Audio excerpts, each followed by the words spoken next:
Welcome back to Duckman Cycles and VW Garage. I'm your host, the Duckman.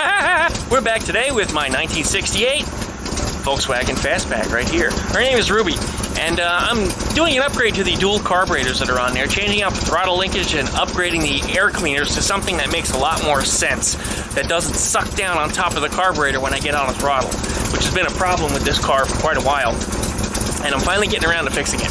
But right now I got it behind me, and you might see a little bit of steam coming off the engine. That's because I just degreased it. Wanted to clean it up a little bit before I work on it. It's a cold day here in Florida today. You probably notice I'm double hatting it. No, I'm not actually going to wear that.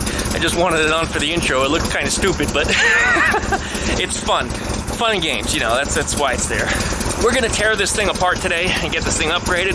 So please like, comment, subscribe, plug the little dingle belly down next to the subscribe button. That way you get updates every time I upload a new video. Don't forget, join Duckman Cycles VW Garage up on the Facebook page. If you'd like to email me, duckmancycles@duckshit.net. And as always, in the upper corner, right up here, duckshit.net is my Patreon. If you'd like to throw me a bone for some of the work that I do, because of all the photograph equipment that I've upgraded here, there's some of what we've got to try to do some better videos. I spent a lot of money this week, a lot of money. I'm hoping you guys can help me out. I'm giving you better quality videos, so throw me a bone if you can. I really appreciate it. Thanks so much, guys. Roll that intro. Ooh.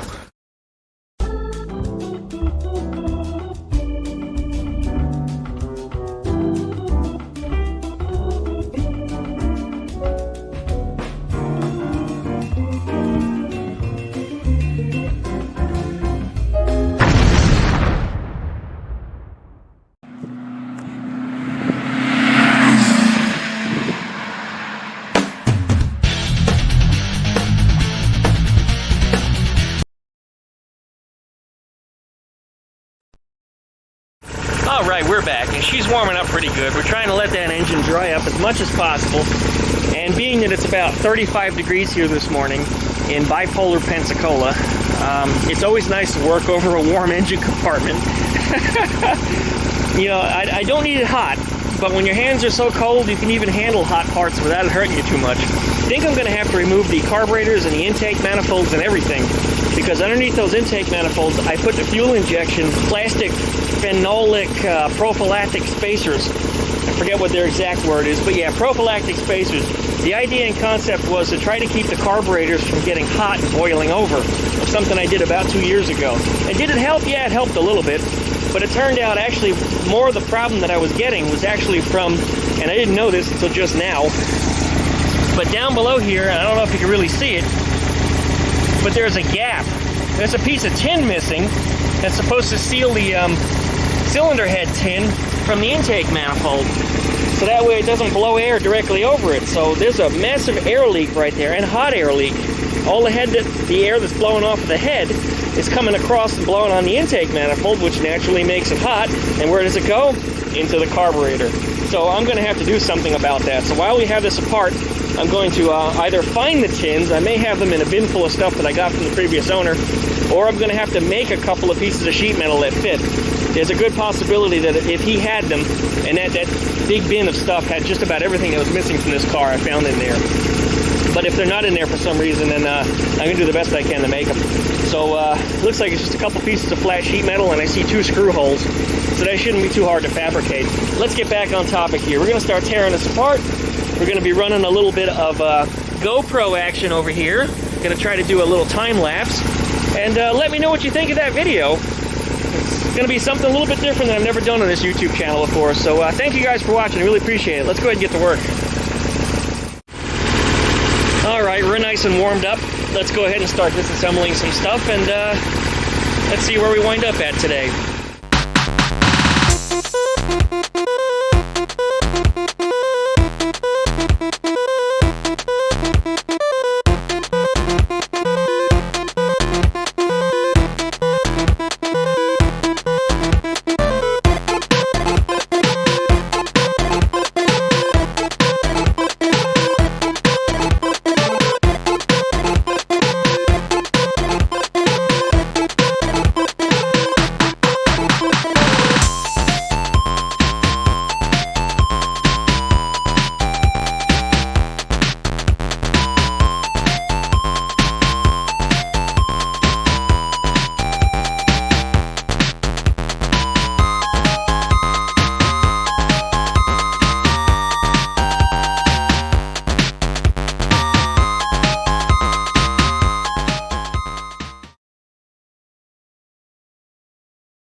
These here are my dirty FRD carburetors, and these are the bases that I'm going to put onto these units. And when I dry fitted everything yesterday, I discovered that it's supposed to be the right-hand side that goes on the left-hand side, and these are labeled with little R's and L's. And the left-hand side one actually goes on the right-hand side, and this is because I'm using FRD carburetors. If I was using the proper ICTs that these kit was intended for, that wouldn't be an issue here.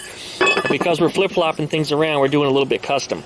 The second thing is you see these holes that are in here, this is for mounting it onto an ICT carburetor, but because this is the FRD, once again, the holes aren't going to line up. So I ended up making little dots where these things need to go and got that set up accordingly. And one more thing that we ran into, and I was told the opposite of what was happening here, but the FRD carburetors are actually slightly bigger in diameter than the ICTs are. And what happens here is these air cleaner bases do not fit over the FRDs. But what I did last night real quickly is I actually managed to just barely chuck them in my lathe, and I shaved off about 0.3 millimeters off the inside of this in here. So yeah, I just gently cut that down, and now they fit right down on top of the carburetors like they were meant for it. The 0.3 millimeters, I mean, it wasn't even 0.3. It was like 0.29 or something is what my caliper said. But now they fit nice and snugly, and I mean, they go on really nicely. In fact, I need two hands to take it on and off because it has to be perfectly straight, otherwise it will not lift up nor down. Okay, so what I need to do here is I need to drill out the holes for these bolts, and then the second thing I need to do is I need to put slugs or some kind of plug in these holes here. And what I'm thinking I'm going to do is I'm going to try to use some aluminum weld on it, taper it like you see here on this side. See how it's tapered? And taper it on the other side like this, and I'll put a lead slug in it. If it's lead and it's hourglass shaped like that, it ain't going anywhere, so I need not worry about it. So that's probably what I'm going to wind up doing if the aluminum weld doesn't take. Okay, so let's get these things together and start drilling on these. As you can see on this air cleaner, I drilled out my holes 1, 2, and 3. The third one kind of jumped into the original hole there a little bit, but we're going to take care of that. I'm going to show you how. Because these extra holes that are on here, what I did was I actually countersunk them and beveled them a little bit like you see here. And what I can do is I can actually fill them with aluminum weld. And aluminum weld is kind of like a solder. And I've actually already done that on the one for the other side. Now I can't touch this thing right now because it's hot as frig. And as you know, when you do any type of welding on aluminum, it doesn't need a high temperature, but it needs a lot of heat. And that's exactly what happened here. So you can see that I filled in that hole, that one right there. And then I filled in this one over here. And then this one over here I filled in too, and I made a mess because this is the first one that I started to aluminum weld. And the angle that I was using a torch, it kind of melted off a huge blob of it, and it made a friggin' mess. So I'm going to have to clean it up with a Dremel. But on the underside, you can see where it kind of blobbed on there in these 3 places. And what I'll do is I'll just quickly sand that off. I don't know what metal aluminum weld is. I'll have to actually look. But it does melt at a lower temperature than aluminum, but a much higher temperature than, let's say, tin-based solder or silver-based solder. So it's way up there. Anyway, that should be good, and that should, of course, stop my air leaks. And then those 3 holes that you see that are in there now, 1, 2, and then 3, should be what mounts it to the carburetor. So since I can't touch this thing, I've just kind of been propping it up where it can't fall down and burn something. And what I'll do is I'll put this one up here in the clamp now, and I'll fill it with aluminum weld just the same. Okay, so what's next? Now that we've gotten these little holes welded shut, all the extra ones and all the new holes drilled out, and as you can see on the bottom, I actually went ahead and sanded them down even so they're nice and flat. And what's next is we got to get this sucker mounted on top of this carburetor. Now what we need to do is we need to take out those 3 screws, which is this one, that one, and that one right there. So we need a flathead in order to do that, and I should have a flathead screwdriver right over here. Yep, my Instant Presto reversible, customized, free. Drop it on the ground if you want. It's not an anti-gravity screwdriver. Alright, get it reversed just like this. We're going to wind out those 3 screws, and then we're going to show you how this goes together. Alright, the 3 screws are removed. One more there. And I put them in a safe place in case I ever need to revert back to stock. Well, stock aftermarket, if you will. Stock DeLorto. The filter base is going to go on next. Just sort of push it right onto the carburetor just like that. Now you see each one of these new screws has a spacer on it. And what needs to be done is the spacer needs to go in place like here, and you wind the screw in then from the top. So doing this with one hand, it's amazing just how good I am running things lefty anymore. I always hold the camera in my right hand. Alright, we got one. Alright, push him up in there. Put our... Okay, one more on the last side. This one's a little more captive than the rest, so this one's more likely to stay in place when I put the screw in.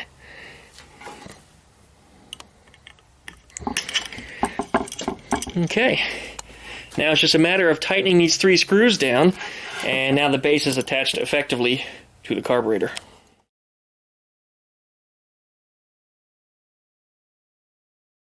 Well, I'm going to have to cut this video short. I dry fit everything like I do before I actually do the assembly, so that way everything goes smoothly when I record it on video. And when I did the dry fitting of this, I could barely get the air cleaner together on that side. In fact, I can't get the studs on there at all, these guys, to install the wing nuts on there that actually hold the lid on, so that's just impossible. The right-hand side over here, I can't even get the lid on.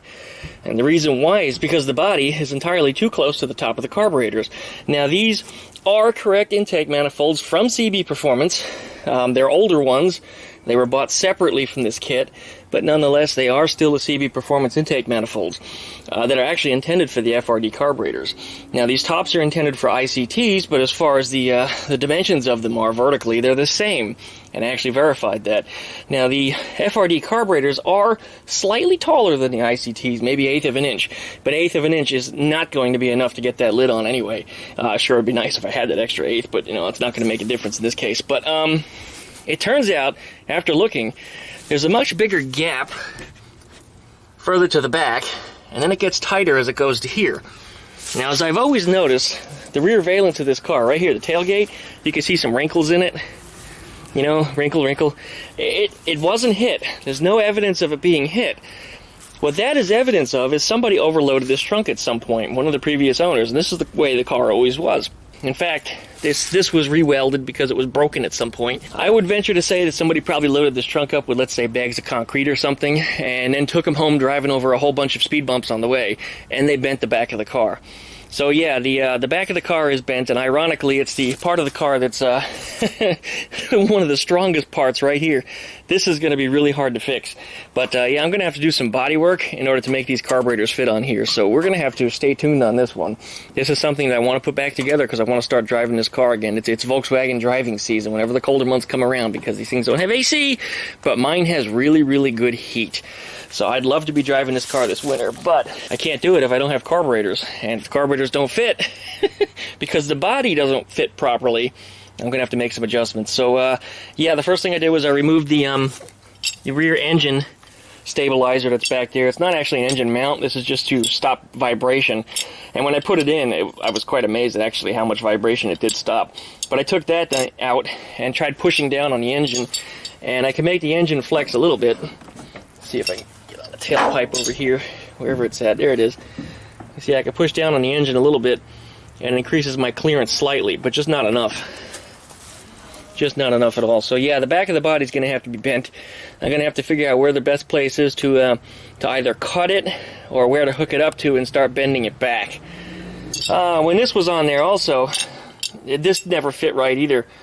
When I put it on, you're supposed to be able to put it on and you put a couple shims behind it, and it's supposed to just be like loosely fit onto the little stub that sticks out of the engine. But this was actually very tightly fit and crushed even into it on the top.